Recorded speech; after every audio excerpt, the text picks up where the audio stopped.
Right, it's working now, so I'm going to start. Hopefully you can hear me, everybody. Good evening. I think there are 8 of you watching according to YouTube, so welcome. I think we've got about 20 minutes altogether.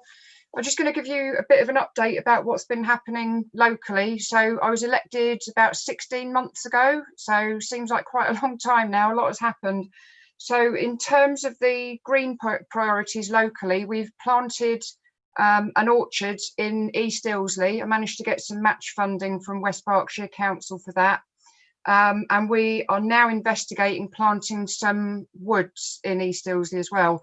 So I've been talking to the parish council and also to West Berkshire Council tree officers about that. And we're hoping that we can use part of the common land in East Ilsley to actually plant some trees on. So it's very early days, but we're really, really keen to plant more trees because obviously it sequesters carbon and it's nice for the local community to have more trees around as well. So those are 2 of the things we're doing locally. As far as West Berkshire Council are concerned, we managed to get a climate emergency voted through in July last year, so just over a year ago, and there are various things happening as a result of that. So in the next few weeks, we're expecting a delivery plan to come to the council where they're actually going to detail all of the things that they're going to do between now and 2030 to enable the district to go carbon neutral. So that will include all sorts of things like electric vehicle points, planting more trees, etc. So we're pushing as hard as possible to make sure that that plan is really robust and they do as much as they can. One of the things you might have heard about is the community municipal investment. So West Berkshire is the first council in the country to do this. And I did my recent newsletter. For those of you in the ward, you might have seen the story here. So the idea is the council are seeking to raise £1 million, and that will pay for solar panels to go on local schools and on the council office building. And if they raise more money, they will be able to spend that on other projects. So we are encouraging people to buy into that. You can get a bond for as little as £5. The rate of return isn't great, but then the rate of return on cash accounts and cash ISAs at the moment is really bad. I think if the bank rates were better, people would not be incentivized to invest in this. But the fact the bank rates are so bad, I think, makes it more likely that people will invest in this. And I know some people are a bit skeptical about it. They're saying it's not a big enough project, but I think it's a good start. And the problem is at the moment, we cannot just go to the government and say, give us a load of money to go carbon neutral. We have to find the money locally. So that has to come from somewhere. It can either come from the existing budget, which would mean other things have to be cut, or we can raise the money.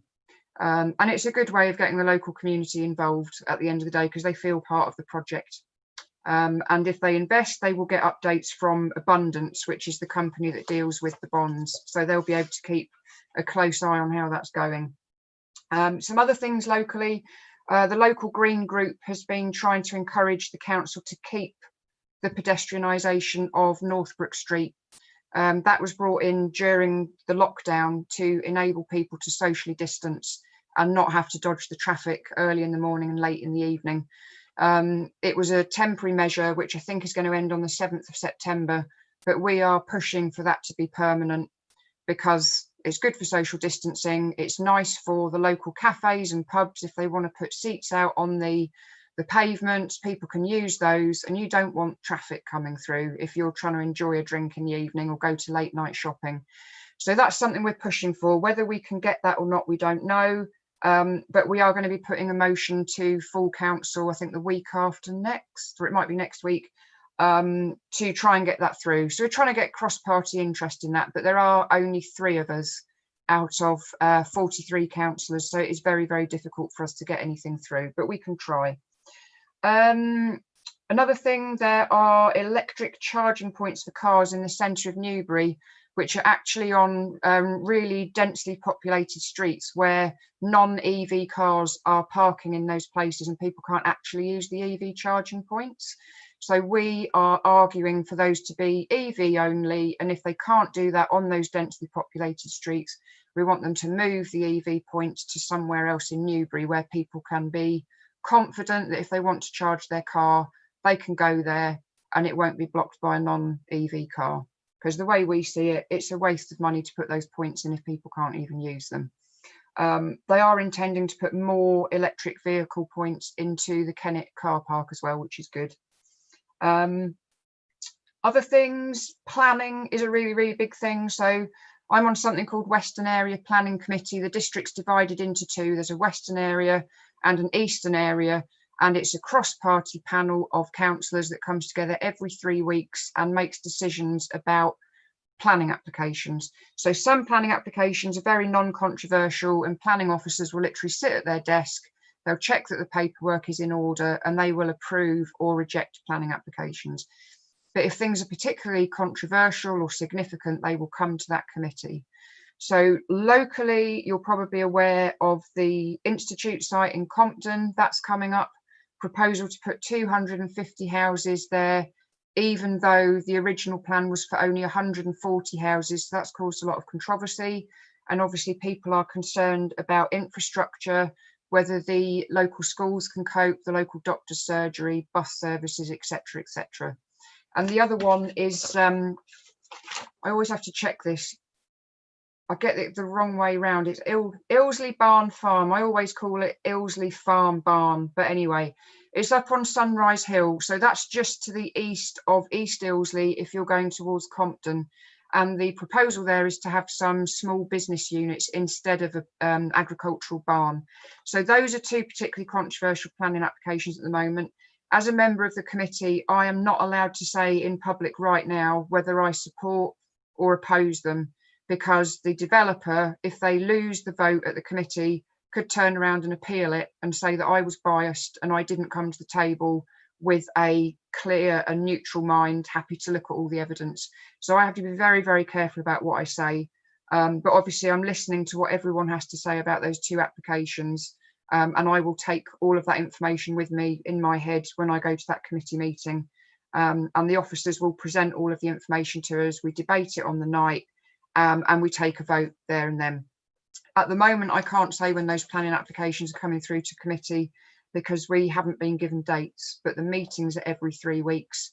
So about a week or 10 days in advance of the meeting, I find out what's coming up. And as soon as I know it's going to be on the agenda, I will put messages on local Facebook pages so that people have plenty of notice that that meeting is coming up.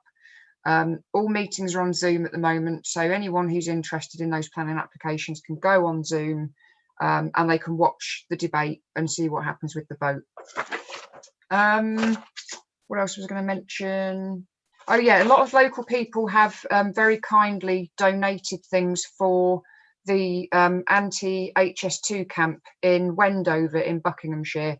So you might be aware of the High Speed 2 project to build a railway across the country to make the journey between London and Birmingham slightly faster, about 20-30 minutes.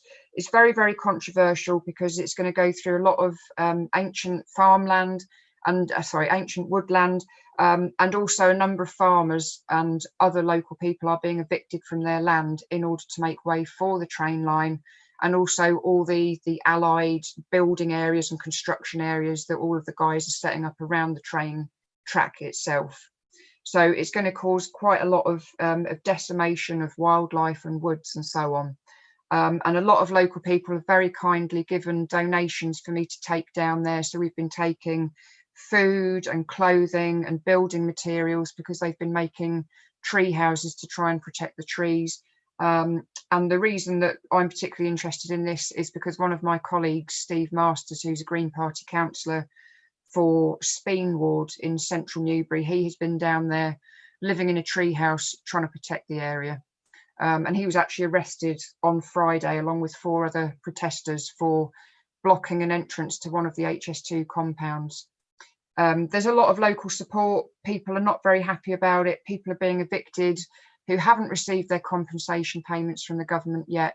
So, you know, it's not just about the destruction of the wildlife, it's actually the way it's affecting individual people's lives as well. So this is why we are so supportive of that campaign and will continue to do so as long as it's going on. It's probably going to be another 10 years before the whole thing is built. So we're in it for the long haul. And there has been criticism locally of Steve saying, why is he there? But the thing is, with COVID, all of the council meetings have been happening online, and we do a lot of casework. So people will email us or call us and say, there's a pothole that hasn't been filled in for months, or there's fly tipping or whatever.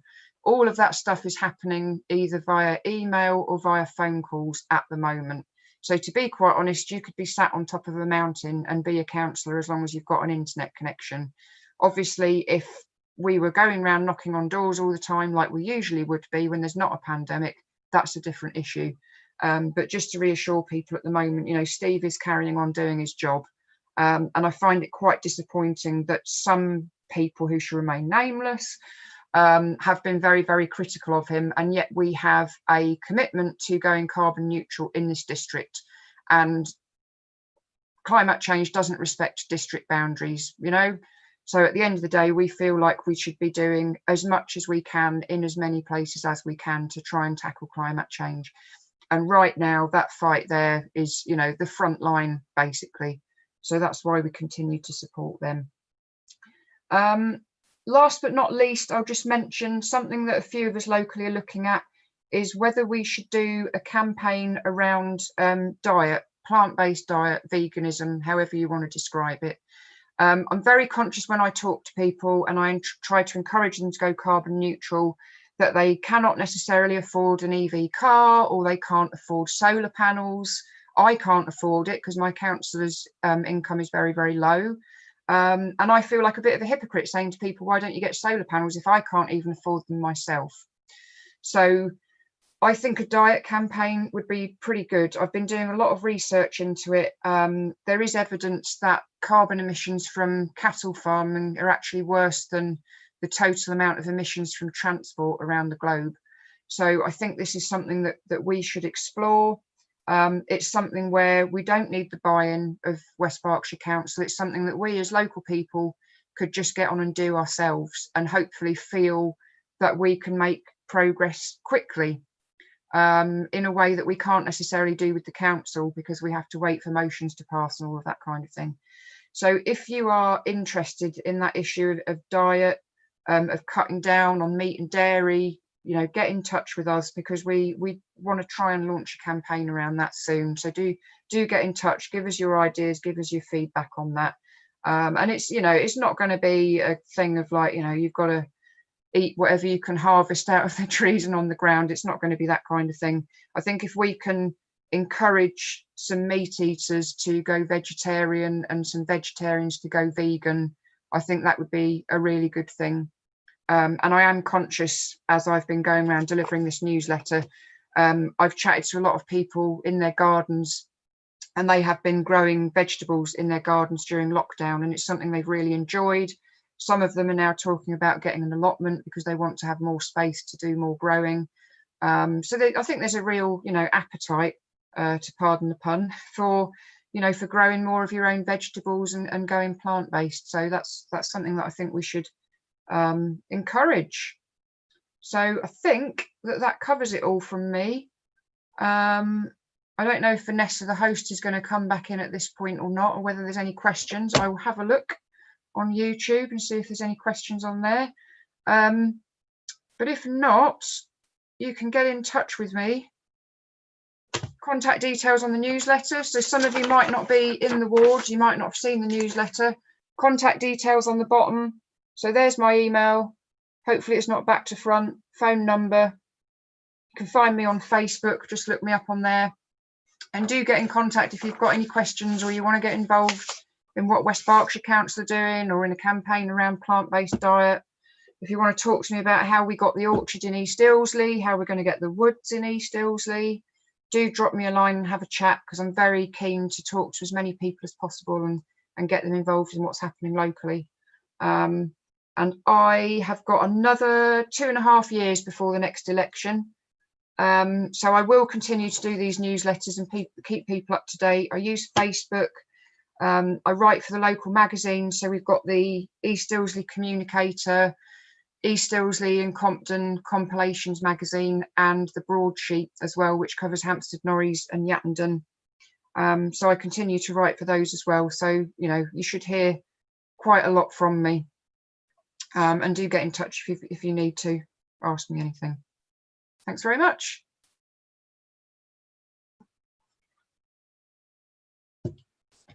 Let's see if there's